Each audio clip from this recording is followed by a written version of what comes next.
2 Pierre, chapitre 1er, verset 13, l'apôtre déclare « Je regarde comme un devoir, aussi longtemps que je suis dans cette tente, de vous tenir en éveil par des avertissements, car je sais que je la quitterai subitement, ainsi que notre Seigneur Jésus-Christ me l'a fait connaître.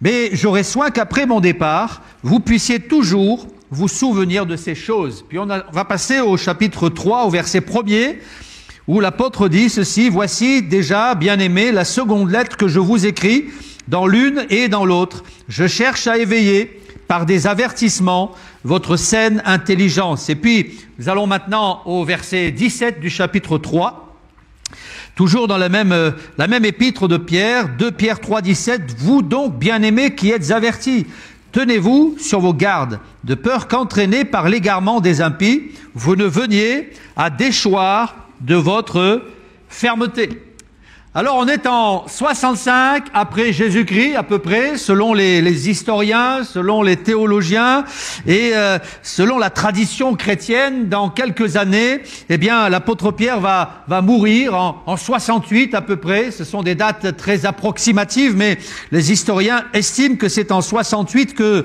l'apôtre Pierre sera crucifié, et il sera crucifié selon l'histoire, la tradition chrétienne. Il sera crucifié la tête en bas à sa demande. On raconte que c'est l'apôtre Pierre qui demandera lui-même d'être crucifié, non pas la tête en haut, mais la tête en bas, parce qu'il ne souhaitait pas mourir comme son Seigneur. Et c'est ainsi qu'il va quitter cette terre. Jésus l'avait solennellement averti quelque temps auparavant. Quand on lit l'évangile de Jean, ce texte va aussi s'afficher dans Jean 21. Je lis ceci, c'est Jésus qui parle et qui s'adresse à Pierre. Et il déclare, « En vérité, je te le dis, quand tu étais plus jeune, tu te saignais toi-même et tu allais où tu voulais.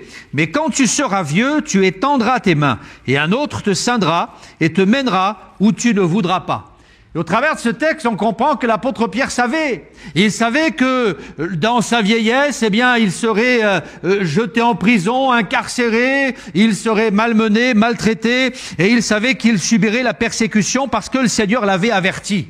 Alors, j'aimerais vous parler des avertissements du Seigneur. Dans ce passage, dans le passage que nous avons lu, il y a à 3 reprises le même mot qui revient comme un refrain, où l'apôtre Pierre avertit ses lecteurs. Il avertit les croyants, ses frères dans la foi, poussés par le Saint-Esprit. Je crois que Pierre va se sentir contraint d'avertir ses frères de certains dangers, certains événements qui planaient au-dessus de l'Église et qui allaient arriver prochainement. L'apôtre Pierre va avertir ses frères. Dans les textes que nous avons lus, l'apôtre Pierre dira, il souhaitait les tenir en éveil par des avertissements. Un peu plus loin, chapitre 3, verset 1er, il est écrit ceci, dans l'une comme dans l'autre de mes lettres, eh bien je cherche à vous éveiller par des avertissements. Et puis ensuite, il reprend le même mot dans 2 Pierre au chapitre 3, bien-aimés, vous êtes avertis, donc mettez-vous sur vos gardes. Et Pierre va avertir. Alors on va parler des avertissements du Seigneur. Dieu parfois nous avertit. L'apôtre Pierre avertit l'Église de certains dangers. La première chose que nous découvrons quand nous lisons les épîtres de Pierre, notamment la 2e épître de Pierre, c'est qu'il y avait un danger imminent, c'était l'arrivée de fausses doctrines. On va passer à un autre passage qui va s'afficher maintenant. Je regarde la technique. Dans 2 Pierre, chapitre 2, verset 1er, l'apôtre Pierre dira, « Il y a eu parmi le peuple de faux prophètes, il y aura de même parmi vous de faux docteurs qui introduiront des sectes pernicieuses et qui, reniant le maître qui les a rachetés, attireront sur eux une ruine soudaine. Plusieurs les suivront dans leur dissolution et la voie de la vérité sera calomniée à cause d'eux. Par cupidité, ils trafiqueront de vous au moyen de paroles trompeuses, eux que menace depuis longtemps la condamnation et dont la ruine ne sommeille pas. » L'apôtre Pierre savait que très rapidement, des fausses doctrines allaient s'insérer dans l'Église, être diffusées, et cela par la volonté de faux docteurs, comme à l'époque les faux prophètes. Pierre annonce la venue de faux docteurs. Ils étaient là et ils ressentent ce danger. Ces faux docteurs étaient poussés par des moyens, par des mobiles impurs, par la cupidité, et l'apôtre Pierre sent le danger. Alors il avertit l'Église. Et puis il y a un autre danger dans 2 Pierre, toujours au chapitre 3, au verset 12, au verset 10. Alors ici, il n'est pas question d'un danger, pardon, mais plutôt un autre événement. Il déclare: le jour du Seigneur viendra comme un voleur. En ce jour, les cieux passeront avec fracas, les éléments embrasés se dissoudront, la terre avec les œuvres qu'elle renferme sera consumée. Et l'apôtre Pierre annonce, là encore, apporte un autre avertissement. Il avertit les chrétiens que Jésus reviendra, et il reviendra brutalement. Est-ce que vous savez que Jésus revient? Et quand il reviendra, on n'aura plus le temps de se préparer. Ce sera le moment du départ. Ce sera le temps du grand voyage, le dernier voyage. L'Église sera enlevée. Elle sera enlevée brutalement. Et cela, l'apôtre Pierre en était conscient. Alors il va avertir les chrétiens. Alors, on ne va pas dresser la liste de tous les avertissements que l'apôtre Pierre adresse aux chrétiens dans ses épîtres. Mais il y a une chose qui est sûre, c'est que lorsque Dieu nous avertit, c'est toujours pour notre bien. Parce que Dieu est bienveillant. Dieu veut notre bien. Et les avertissements du Seigneur ont toujours pour but de nous tenir en haleine, de nous amener à rester vigilants face à certains événements, face à certains dangers. Et le Seigneur est un Dieu bienveillant. Ces avertissements n'ont pas pour but de nous casser, de nous faire du mal, mais ils ont pour but de nous amener à rester toujours sur le qui-vive.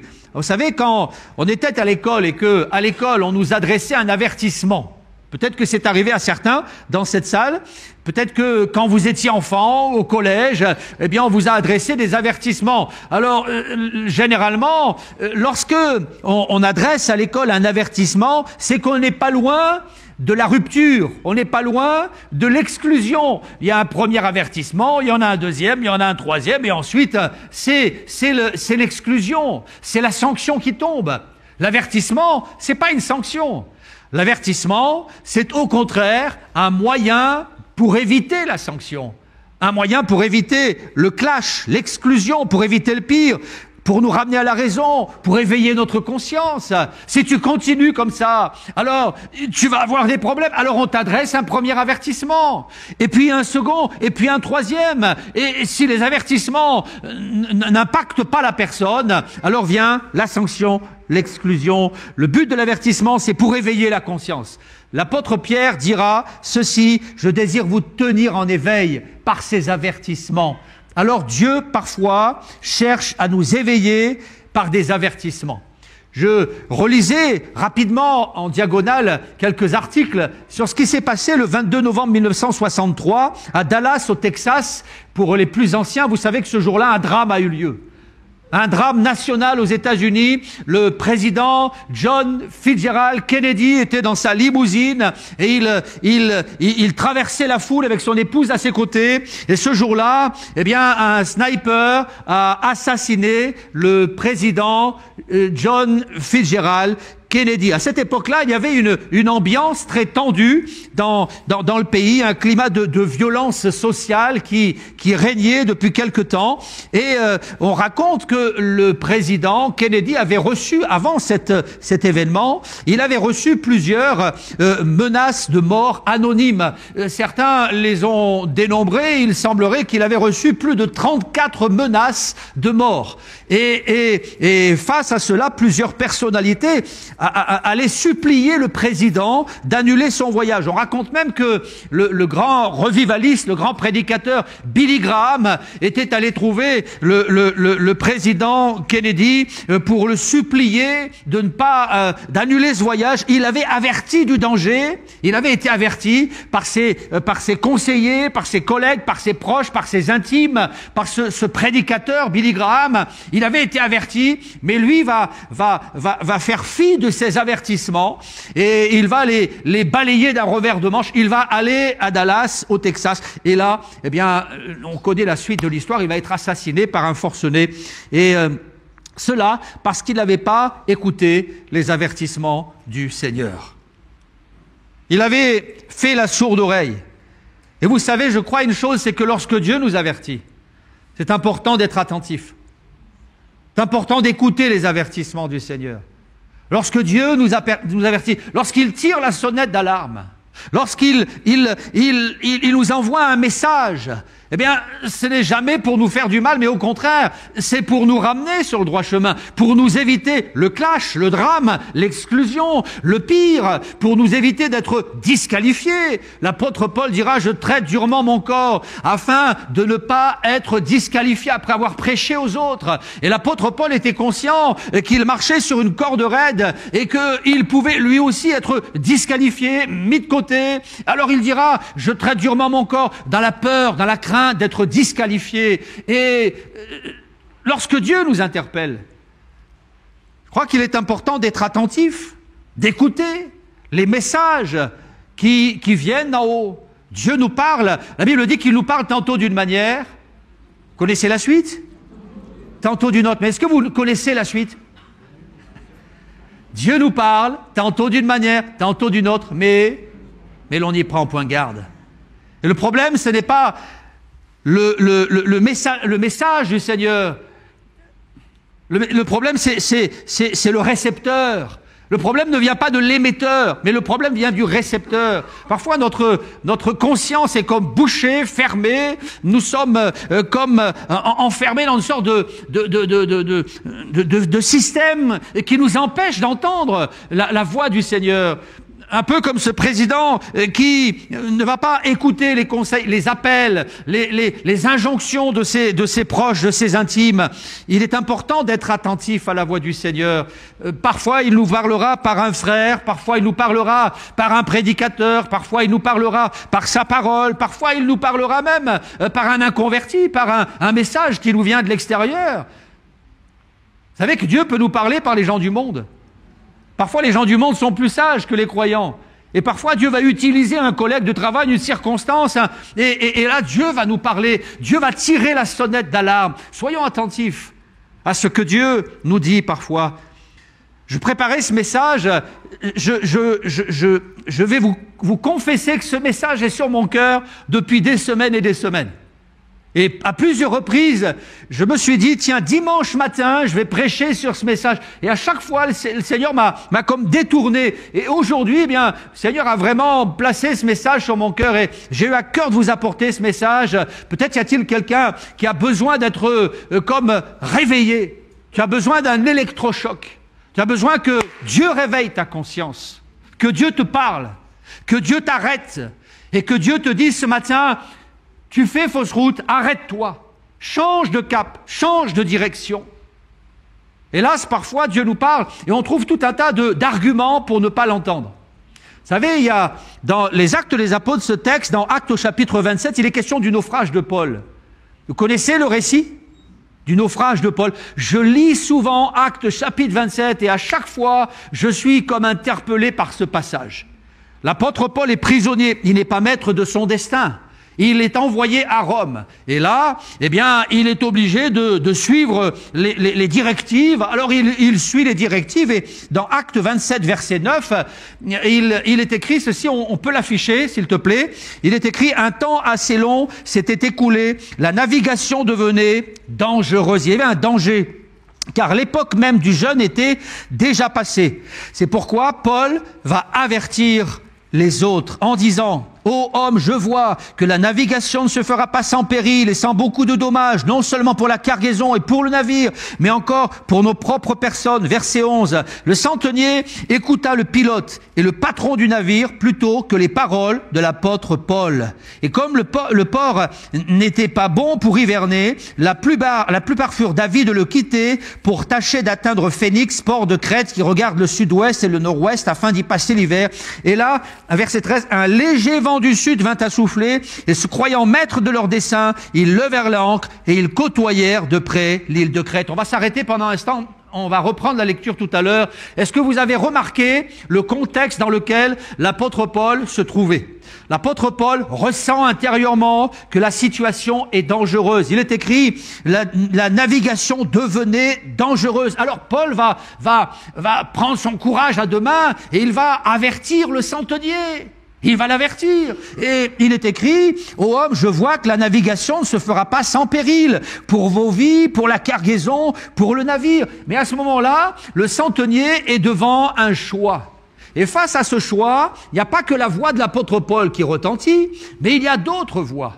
Il y a notamment la voix du pilote. Le pilote qui dit certainement au centenier, écoute, moi je connais mon métier, ce garçon c'est un faiseur de tentes, un prédicateur, un meneur de secte, il ne connaît pas la navigation, je suis le pilote du navire, je connais les techniques de navigation, fais-moi confiance. Et puis soudain, il y a une autre voix qui retentit, c'est la voix du patron du navire. Lui ne va pas dire, écoute, moi je connais la navigation, mais il va dire, écoute, moi j'ai une cargaison, il faut que je l'amène à bon port, c'est une question de finance, et je ne peux pas me permettre de perdre une seule journée, alors on y va. Et là, face à ces différents discours, le centenier va choisir d'écouter le pilote, ainsi que le patron du navire, et il va mettre de côté le message du Seigneur. Il va fermer ses oreilles aux paroles de l'apôtre Paul, et là il va s'embarquer dans une mauvaise voie, et lorsqu'ils vont commencer à naviguer, il est écrit qu'un léger vent du sud vint à souffler, et là dans son cœur, eh bien certainement que le pilote va se dire, c'est bon, j'ai pris la bonne direction, tous les voyants sont au vert, je vois que le pilote est ok, le patron est d'accord, le vent du sud commence à souffler, tout va bien, et il n'était pas conscient qu'il était en train de désobéir à la voix du Seigneur. Et alors qu'il commence à naviguer, verset 14 va s'afficher, mais bientôt un vent impétueux qu'on appelle Oraquilon se déchaîna sur l'île, le navire fut entraîné sans pouvoir lutter contre le vent, et nous nous laissâmes aller à la dérive. C'est le début de la catastrophe. C'est le début de la catastrophe. Et cet homme, bientôt, va se mordre les doigts de n'avoir pas écouté le message de l'apôtre Paul, un message qui était inspiré par le Saint-Esprit. Et vous savez, parfois, eh bien, il nous arrive les mêmes situations, et au final, cet homme va tout perdre.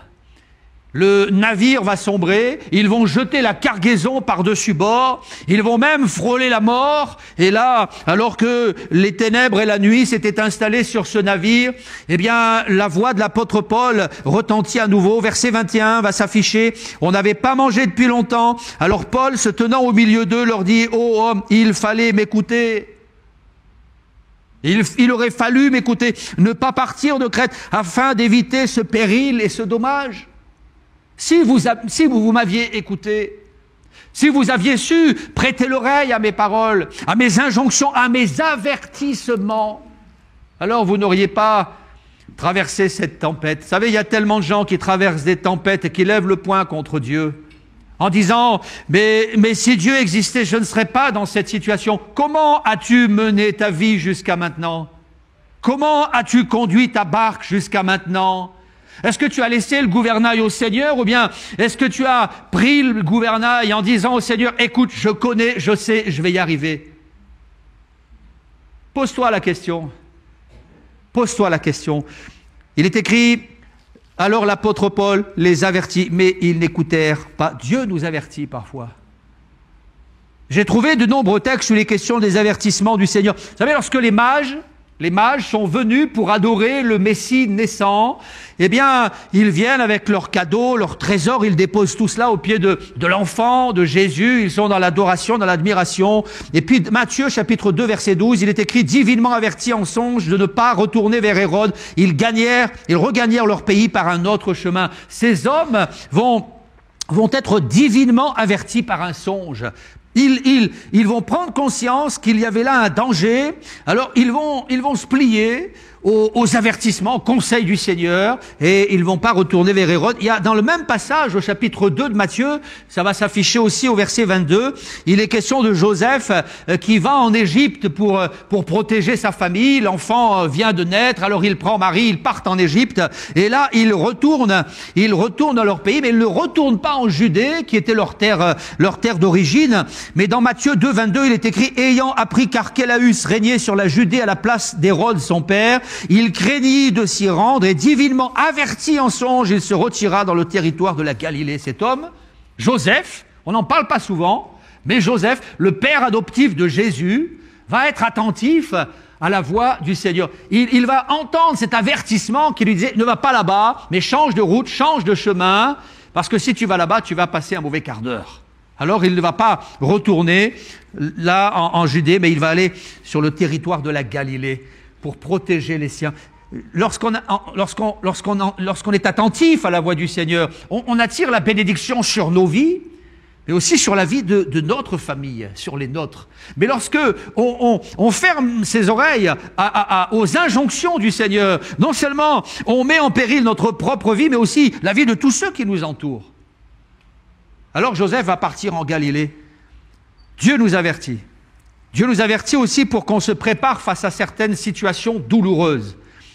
Quand l'apôtre Paul a pris la décision de monter à Jérusalem, il ne savait pas exactement ce qui allait se passer, mais il savait que quelque chose de difficile l'attendait. Mais il va y aller quand même. Il va y aller quand même. Dans les Actes, on va afficher aussi ce passage au chapitre 20, au verset 22. « Maintenant, dira Paul », est-ce que ça s'affiche? Oui.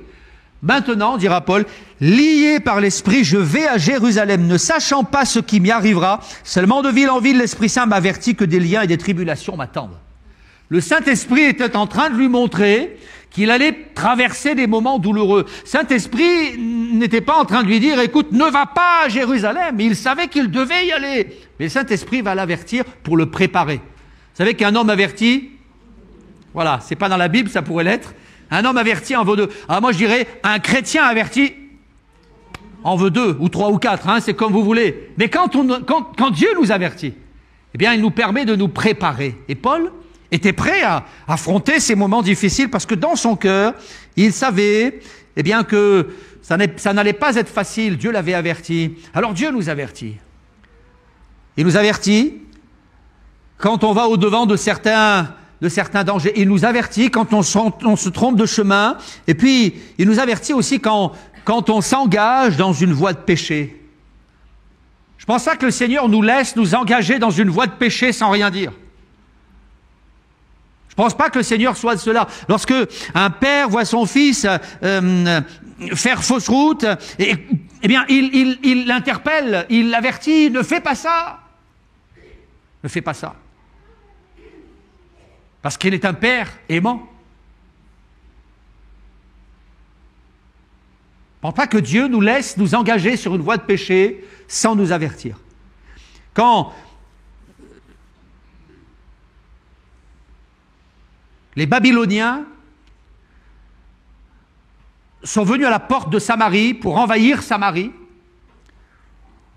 la Bible dit que les Babyloniens sont venus à l'époque du roi Osée, et ils ont détruit la ville de Samarie, ils ont saccagé la ville, ils ont amené Osée captif, ils l'ont jeté en prison, et le royaume du Nord, qu'on appelait Israël, a été assujetti à cette population babylonienne. Ça a été un véritable drame, une véritable tragédie, qui va durer pendant des dizaines d'années. Mais avant cela, Dieu les avait avertis. Dieu ne va pas les laisser partir à la dérive sans tirer la sonnette d'alarme. Dieu les avait avertis. Il est écrit dans le 2e livre des rois, ça va s'afficher au chapitre 17, la 12e année d'Akaz, roi de Juda, Osée, le fils d'Éla, régna sur Israël à Samarie, il régna pendant 9 ans. Il fit ce qui est mal aux yeux de l'Éternel, non pas toutefois comme les rois d'Israël qui avaient été avant lui, mais Salmanassar, roi d'Assyrie, monta contre lui, et Osée lui fut assujetti. Et puis au verset 7, il est écrit, cela arriva parce que les enfants d'Israël péchèrent contre l'Éternel. Et on va aller un peu plus loin, au verset 13, il est dit, l'Éternel fit avertir Israël et Juda par tous ses prophètes, revenez de vos mauvaises voies. Puis le verset 14, mais ils n'écoutèrent pas. Dieu va avertir ce peuple. Dans un autre passage, dans le chapitre Jérémie, Dieu dit, dès le matin, je vous ai averti, dès le matin, je vous ai envoyé des prophètes jusqu'au soir. Et puis, le peuple a fait la sourde oreille, et le soir est arrivé. Les ténèbres sont venues, la nuit s'est installée, et dans ce pays qui aurait dû être comme une lumière pour les nations, et à cause de l'entêtement de ces hommes, et notamment de l'entêtement d'Osée pendant 9 ans, eh bien, la tragédie va arriver sur Osée et sur son peuple. Et ils vont être envoyés en déportation. Alors je crois que Dieu nous avertit parce qu'il est bon, parce qu'il est patient, parce qu'il est plein de douceur, parce que mon Dieu, c'est un Dieu de grâce, un Dieu de grâce. Il envoie des hommes, des femmes qui sont comme des sentinelles, Vous savez, la notion de sentinelle, elle est présente dans l'Ancien Testament. Dieu a fait lever des prophètes qui ont été comme des sentinelles. À l'époque, Dieu va les appeler des sentinelles parce que à cette époque, il y avait des villes fortifiées et avec des portes fermées, avec des remparts impressionnants. Et au-dessus de ces remparts, il y avait des hommes qui étaient des guetteurs. On les appelait des sentinelles. Et lorsque l'ennemi arrivait, la sentinelle avait pour rôle très important de réveiller la ville, de réveiller les soldats et de leur dire « mais attention, le danger arrive !» Et il devait, comme sonner de la trompette, réveiller le peuple afin que le peuple soit prêt à affronter l'ennemi. C'était les sentinelles. Et Dieu va envoyer les prophètes et il va appeler ces hommes des sentinelles. Je trouvais dans Ézéchiel au chapitre 3, au verset 17, ça va s'afficher. « Fils de l'homme, je t'établis comme sentinelle sur la maison d'Israël. Tu écouteras la parole qui sortira de ma bouche et tu les avertiras de ma part. » Tu es une sentinelle. Plus tard dans Ézéchiel, il est écrit « Si la sentinelle n'avertit pas le peuple, alors elle sera responsable, elle sera coupable des drames qui arriveront. Mais si la sentinelle avertit le peuple, eh bien, elle sera comme dédouanée, et elle ne sera pas responsable de ce qui arrivera plus tard. Alors voilà, le prophète Ézéchiel sera établi comme une sentinelle. Et Dieu lui dira, voilà, tu écouteras la parole qui sortira de ma bouche et tu les avertiras de ma part. Alors Dieu parfois place des sentinelles, des hommes, des femmes, des amis, des collègues, des situations, des textes bibliques qui agissent comme la trompette de cette sentinelle qui retentissait en pleine nuit. À nous de l'écouter. À nous de l'écouter pour éviter certains drames, pour éviter certains déboires. L'Église doit agir comme une sentinelle. Le prédicateur de l'Évangile doit agir comme une sentinelle. La parole de Dieu n'a pas pour but d'endormir les croyants, mais de les réveiller, de les stimuler face aux dangers qui planent. Aujourd'hui, il y a beaucoup de prédicateurs qui endorment le peuple avec une ambiance chaleureuse, avec un message positif, avec une musique enthousiasmante. On a de plus en plus de milieux, d'églises qui sont des lieux festifs. Moi, je suis pas contre la fête et contre le dynamisme et contre la joie, mais le prédicateur de l'Évangile, l'Église, a aussi pour vocation de réveiller les consciences face à la menace du péché, face aux fausses doctrines, face à certains dangers qui planent, face à certaines pratiques. Paul dira à Tite au chapitre 3, « Éloigne de toi, après un premier et un second avertissement, celui qui provoque des divisions, sachant qu'un homme de cette espèce est perverti, qu'il pêche en se condamnant lui-même. » Paul ne dira pas, « Éloigne de toi, celui qui provoque des divisions. » C'est pas tout à fait ce qui est écrit. Vous êtes d'accord avec moi? Paul dira, éloigne de toi, après un premier et un second avertissement, celui qui provoque des divisions, parce que nous ne sommes pas, ou nous ne devons pas être des coupeurs de tête. Nous ne devons pas être des hommes qui se contentent de sanctionner. L'Église ne doit pas être de cela, mais l'Église est un lieu où on est là pour avertir, pour prévenir du danger, après un premier, puis un deuxième avertissement. Celui qui provoque des divisions, cet homme est un homme perverti, il pêche en se condamnant lui-même. Dans 1 Thessaloniciens chapitre 5, on retrouve la même pensée. Vous en prions aussi, frères, avertissez ceux qui vivent dans le désordre, consolez ceux qui sont abattus, supportez les faibles, usez de patience envers tous. J'aime les textes de l'apôtre Paul lorsqu'il aborde le thème de la discipline.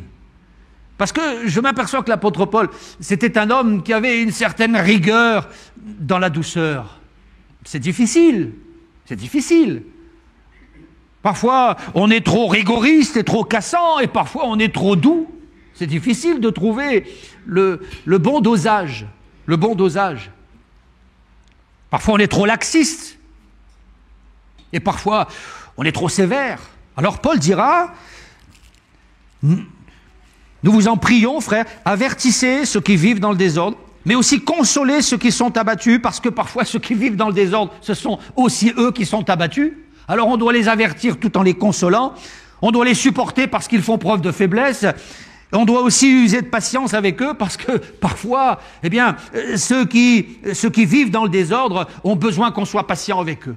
Et ça, c'est ce que l'apôtre Paul essaie de présenter à ces croyants de Thessalonique. On ne doit pas passer sous silence le péché, on ne doit pas tout excuser, on ne doit pas regarder ailleurs quand il y a une situation compliquée. Alors l'apôtre Paul dira, avertissez ceux qui vivent dans le désordre, mais soyez aussi patients avec eux, consolez-les, supportez-les, tout en les avertissant, jusqu'à ce que, si cela devient nécessaire, eh bien, l'Église soit contrainte de sanctionner le péché. Éloigne de toi après un premier, un second avertissement, celui qui provoque des divisions, sache qu'un tel homme pêche. Dieu nous avertit. Et je ne sais pas pour quelle raison le Seigneur a placé ce message sur mon cœur ce matin. Il était là depuis plusieurs semaines dans mon cœur. Et peut-être que le Seigneur désire ce matin éveiller la conscience de quelqu'un, d'un frère, d'une sœur, d'une personne de passage, d'un jeune, d'un ancien, d'un ado, je ne sais pas. Peut-être que le Seigneur voudrait aussi tout simplement nous alerter collectivement. On est dans une situation, on est dans une société qui est dangereuse pour les chrétiens. Est-ce que vous le savez ça ? On est dans une société, on est dans un monde qui est redoutable, qui ne fera aucun cadeau aux chrétiens et qui va, par tout un tas de moyens, de séduction, de stratagèmes, essayer de nous faire tomber, de nous anéantir, de nous briser. Alors on doit toujours être sur le qui-vive et si le Seigneur nous interpelle, eh bien on doit apprendre à l'écouter afin que nous puissions éviter certaines tempêtes. Alors, ce matin, on va peut-être se mettre en prière. J'ai terminé mon message. Je vais simplement maintenant prier. Je vais vous inviter à vous courber quelques instants et on va simplement demander au Seigneur, aide-nous à être attentifs à ta voix, Seigneur.